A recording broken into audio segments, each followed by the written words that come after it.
ఒక మంచి లొకేషన్ కి వచ్చాను. మన హైదరాబాద్ కి మంజీరా వాటర్ ఎక్కడి నుంచి వస్తున్నాయో ఐడియా ఉందా? అమ్మో బాబోయ్, ఎంత పెద్ద డ్యామే! ఇలాంటి బ్యూటిఫుల్ లొకేషన్స్ మధ్యలో నేను రెసిపీ చేస్తే అదిరిపోతుంది కదా. సింపుల్ గా ఎలా చేయాలో దొండకాయ తొక్కు పచ్చడి చూపించబోతున్నాను.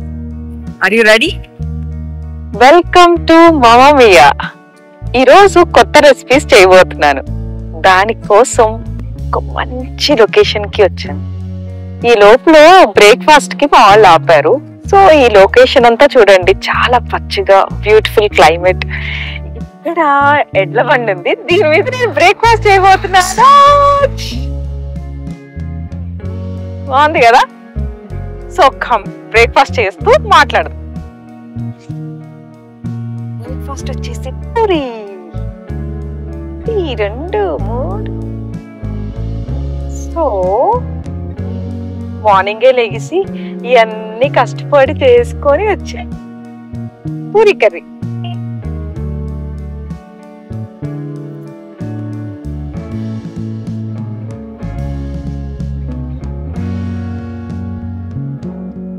మన హైదరాబాద్ కి మంజీరా వాటర్ ఎక్కడి నుంచి వస్తున్నాయో ఐడియా ఉందా? అదేనండి, అది ఎక్కడో కాదండి, మన హైదరాబాద్ తెలంగాణలో సంగారెడ్డి జిల్లాలో సింధూర్ అనే గ్రామం దగ్గర సింధూర్ ప్రాజెక్ట్ ని నిర్మించారు. 1980లో ఈ ప్రాజెక్ట్ ని స్టార్ట్ చేయటం జరిగింది.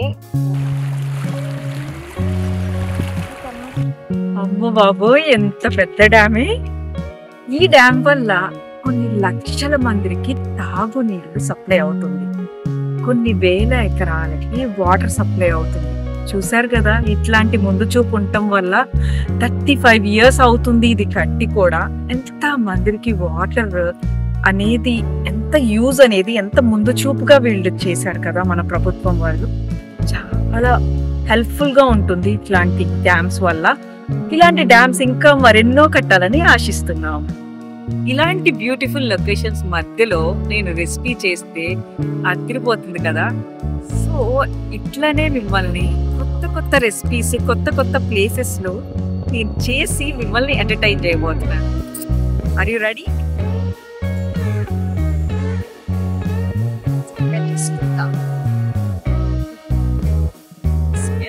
మంచి క్లైమేట్ లో ఇలా షెడ్ లో దొండకాయ పచ్చడి చేసుకొని తింటే బాగుంటుంది. సింపుల్ గా ఎలా చేయాలో దొండకాయ తొక్కు పచ్చడి చూపించబోతున్నాను. రైస్ అయ్యేలో దొండకాయలు కడుక్కొని కట్ చేసుకొని పచ్చడి చేసుకుంటాం. దొండకాయల్ని శుభ్రంగా కడిగేసుకుంటాం.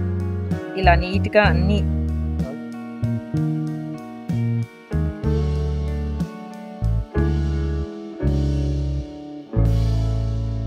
అనుకున్నదొక్కటి అయ్యిందొక్కటి.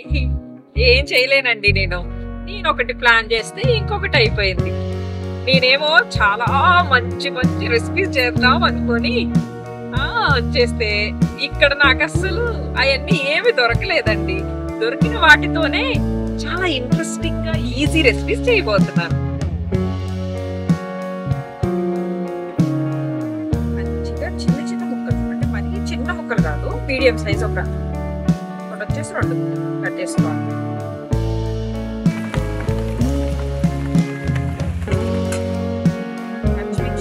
తీసుకొని పచ్చిమిర్చిని ఇలా వేసేసుకొని వీటిని ఇప్పుడు రోట్లో దంచుకుందాం. 1 స్పూన్ జీలకర్ర వేసుకోండి.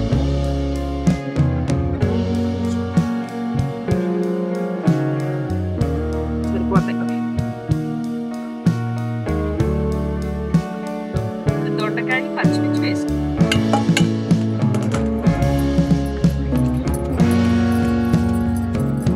సాల్ట్ 1 స్పూన్ వేసుకుందాం అండి, తర్వాత చూసి వేసుకుందాం. ప్రస్తుతానికైతే 1 స్పూన్ వేసాను. కొంచెం పసుపు వేసుకుందాం, కొంచెం చింతపండు వేసుకుందాం. రైస్ అయిపోయింది.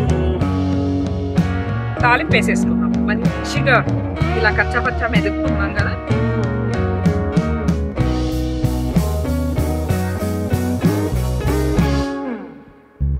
తాలింపు కోసం నూనె వేసుకుందాం. జీలకర్ర, వెల్లుల్లి దంచవసరం లేదు, ఇలా నలుపుకుందాం. మనకు కావాల్సింది ఫ్లేవర్ అంతే. ఈ పొయ్యి చూసారా ఎంత ఉందో, నా గిన్నె చూడండి ఎంత ఉందో. కళాయి చిన్న కళాయి అయిపోయింది. దీన్ని అడ్జస్ట్ చేయడానికే సరిపోయింది నాకు టైం అంతా. కరివేపాకు వేసేసుకుందాం. ఎంత బాగుందో తాలింపు అయితే. ఇప్పుడు దొండకాయ పచ్చికారం వేసేసుకుందాం.